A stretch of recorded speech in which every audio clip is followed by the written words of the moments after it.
Let's now shift our focus to Afghanistan. Another terror attack strikes the country, this time in a mine blast in Asadabad city, which lies at the center of the Kunar province. The mine blast in Asadabad city, the center of Kunar, as per sources, an explosion took place on a Taliban Ranger vehicle near the Korean bridge.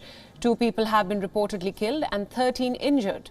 Government sources say that the police chief of the Shigel district has also been killed, and 13 injured include Taliban fighters as well as civilians. Meanwhile, Kabul is again under high security alert.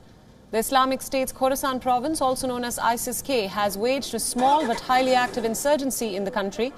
Several embassies have issued threat alert advisories as per the latest reports. The Qatar embassy has shifted their employees to an undisclosed location near the Kabul International Airport in the wake of security threats from ISIS-K. A couple of days ago, the United States and the United Kingdom had warned their citizens against staying in Kabul hotels, especially the Serena Hotel. The American and British citizens had received security alerts to leave the hotels in light of the increased risk.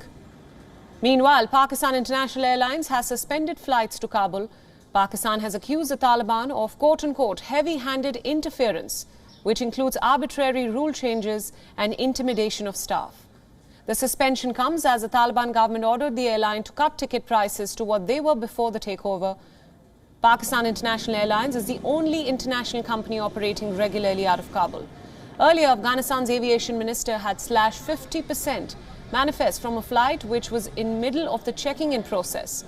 This was done without any prior notice, which resulted in 176 people to be sent back, causing nearly $500,000 loss to the airline.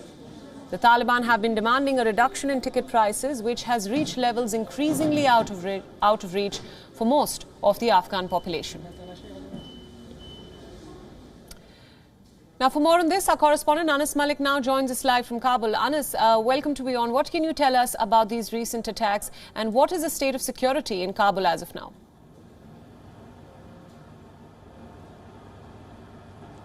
Well, Priyanka, looks like the Taliban have an issue at hand to deal with, and the issue is the IS, the ever-expanding foothold of IS, which continues with their attacks to mark their presence being felt in the country. Today, there was an attack in Kunar, in Asadabad, the provincial capital of Kunar, and in that IED attack in the Shigel district, the Taliban's police chief has been killed along with 3 others. Total number of people who have been killed in this attack in Kunar stands at 4, whereas 13 others have been injured. As we speak, no organization has claimed responsibility, but it looks like the handiwork of the Islamic State. On the other hand, with regards to the security here in Kabul, it has been beefed up following an imminent IS-K threat alert that was first from the Taliban, and then later resonated in the US and UK advisories as well. The roads leading to that prominent hotel have been closed. There have been beefed up security. In fact,